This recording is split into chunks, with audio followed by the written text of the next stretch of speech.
तो मैं मसरूफ हूँ, मैं जा रहा हूँ, तो वो वापस आकर तुम्हारी मस्जिद में नमाज अदा, वापस आकर तुम्हारी मस्जिद में नमाज,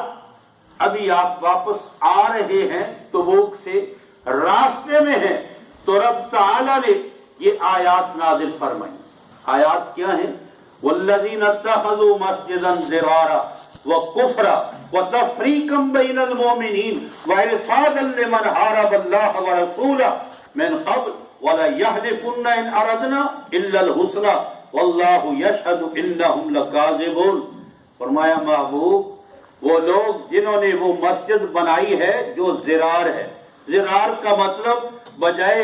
इससे किसी को हदायत मिले, गुमराही की नीयत से, गुमराही की नीयत, वो कुफ्रन और कुफ्र फैलाने के लिए इन्होंने ये मस्जिद बनाई है। व तफरीकम बैनल मोमिनीन, और ईमान वालों के दरमियान तफरीक करने के लिए ये मस्जिद बनाई है। व सादा, और इन्होंने ये मोर्चा बनाया है अल्लाह और अल्लाह के रसूल के साथ लड़ाई करने के लिए। फरमाया, और ये कस्में उठाते हैं कि हमारा इरादा इबादत के है, अल्लाह की बंदगी का है, हमारा इरादा नेकी का है। और अल्लाह कहते हैं वल्लाहु यशहदु इन्नहुम लकाज़िबून, अल्लाह गवाही देता है ये झूठ, अल्लाह गवाही देता है ये ला तकुम फीही अबदा, कभी भी इस मस्जिद में आप कदम नहीं रख सकते, कभी भी आप इस मस्जिद में जो इस्लाम के खिलाफ मोर्चे के तौर पे बनाई गई है, आप कभी भी इसके अंदर कदम नहीं रख सकते। और फरमाया लमस्जिदुन उस्सिसा अला तक़वा मिन अव्वल यौमिन अहक्कु अन तक़ूम फीह, वो मस्जिद जिसकी बुनियाद शुरू से तक़वा, मस्जिद कुबा, उसकी बुनियाद खुद अल्लाह के पाक हबीब ने रखी, वो ज्यादा हक रखती है कि आप उसके अंदर खड़े हो और उसके अंदर जो है आप अल्लाह की इबादत करें। तो मेरे भाइयों, हम अल्लाह के पाक नबी हजरत मोहम्मद सल्लल्लाहु अलैहि वसल्लम के बाद किसी और को नबी, मैं आपसे एक बात अर्ज करता हूं, अगर बिल फर्ज वल महाल, मेरे मुंह में खाक, अगर कोई नबी आ जाए, सच्चा नबी, हम उसको न माने तो हम मुसलमान रहेंगे या काफिर हो जाएंगे? नबी का इनकार कुफ्र, और जो नबी नहीं है उसको नबी मानना भी कुफ्र है, उसको नबी मानना भी कुफ्र है। इसलिए हमारा ये ईमान और अकीदा है कि हजरत मोहम्मद सल्लल्लाहु अलैहि वसल्लम के बाद कोई नया नबी, और जो नया नबी मानते हैं उनके साथ कोई रियायत, लड़ाई झगड़े की बात मैं नहीं कर रहा, फसाद की बात मैं नहीं कर रहा, मैं बात ये कर रहा हूं कि हमारा अपना ईमान और अकीदा है,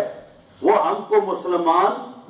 ये गलत फहमी है कि वो हमको मुसलमान समझते हैं, इसलिए कि हम मिर्जा गुलाम अहमद कादियानी की नबुव्वत का इनकार कर, बरमला इनकार करते हैं या नहीं? हम उसको नबी, तो जो उसको नबी मानते हैं उनके नजदीक हम काफिर हुए ना, इसलिए कि हम नबी को नबी नहीं मानते, इसलिए उनके नजदीक हम इस्लाम के दायरा में। लेकिन ये अलग बात है, अल्लाह बड़ा बादशाह और बड़ा हकीम है,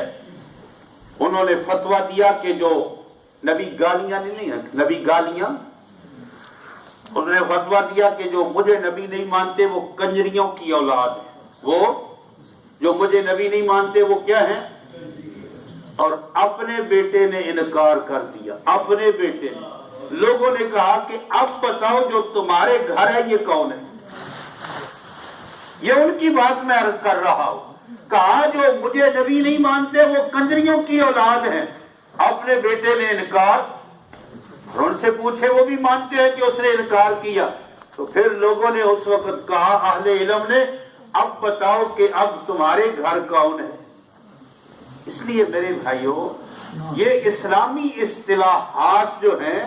ये तो बैनुल अक़वामी कानून है। अगर ये हमारी मस्जिद आयशा है, इसके सामने मस्जिद आयशा कोई बना दे तो ये कानून के खिलाफ बात। मेरी दुकान का एक नाम है, उसके सामने उसी नाम से कोई दुकान खोले तो ये मेरी फैक्ट्री है, उसके सामने कोई उसी नाम से कोई, तो ये धोखाबाजी है ना, धोखाबाजी है।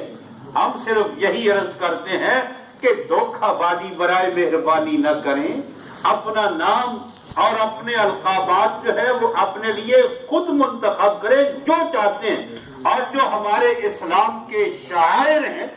آپ خدا کے لیے ان کو استعمال، مسجد اسلام کا شاعر ہے یا نہیں؟ امہات المومنین ہماری مائیں ہیں یا نہیں؟ خلیفہ یہ ہمارے آقا حضرت محمد صلی اللہ علیہ وسلم کے صحابہ کا اعزاز ہے یا نہیں؟ ہم صرف یہی گزارش کرتے ہیں کہ وہ کم از کم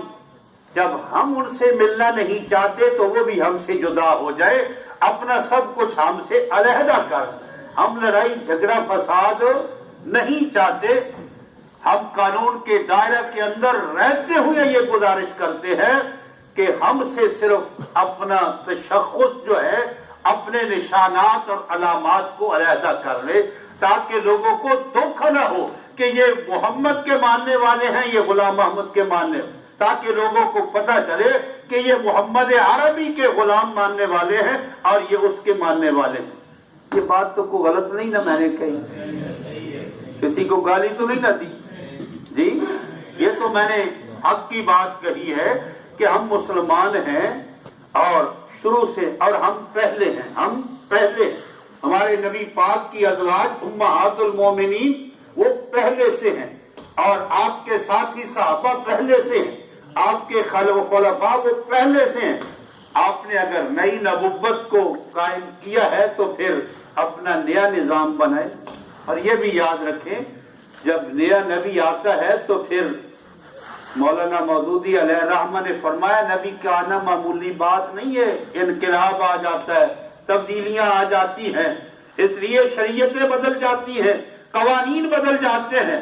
ایران کے اندر وہ بہاؤالدین آئے تھے، انہوں نے آ کر کیا کیا؟ کہا اس کعبے میں جانے کی ضرورت نہیں ہے، اب قرآن کی ضرورت نہیں ہے، اب میری کتاب البیان کو پڑھو، اب یہی کعبہ ہے، سب بدل گیا۔ اسی طرح نبی جب آتا ہے تو پھر ایسے ہی نہیں آ جاتا کہ وہ کو مسجد کا مولوی ہو یا خطیب ہو، وہ ایک نظام لے کے آتا ہے، قانون لے کے آتا ہے اللہ کی طرف سے۔ اور ہمارا ایمان یہ ہے کہ حضرت محمد صلی اللہ علیہ وسلم کے بعد کوئی آنے والا نبی اس کا احساس اپنے دلوں میں پیدا کرے۔ آخری بات میں آپ کی خدمت میں عرض کرنی چاہتا ہوں، اپنی نجات کے لیے، اپنی بخشش کے لیے ہر صبح ہر شام 3 مرتبہ یہ دعا پڑھا کریں، رضیت باللہ ربا وبالاسلام دینا وبمحمد رسولا نبیا۔ اللہ میں تیرے رب ہونے پہ راضی ہوں، تیرے دین کے اسلام ہونے پہ راضی ہوں، اور تیرے آخری نبی ان کے اپنے ہادی اور رہنما اپنا نبی ہونے پہ میں راضی ہوں، کسی اور نبوت پہ میں راضی، میں خوش نہیں ہوں۔ یہ دعا یاد کر لیں،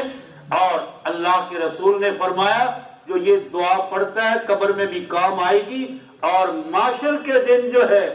اس دعا پڑھنے والے کو اللہ آپ اپنے دستے قدرت سے اتنا کچھ عطا کریں گے کہ اس کو راضی کر کے چھوڑیں۔ رضیت باللہ ربا وبالاسلام دینا وبمحمد رسولا نبیا صلی اللہ تعالی علیہ۔ آخر میں گزارش یہ ہے کہ یہ ایک واقعہ ہے، تاریخی واقعہ ہے، یہ چند ورقے میں جو اردو پڑھنے والے ہیں وہ لے جائیں، اور برائے مہربانی اس کو پڑھیں بھی، صحیح اردو پڑھنے والے حضرات جو ہے اس کو پڑھیں بھی اور اس پہ غور و فکر بھی کریں، تدبر بھی کریں۔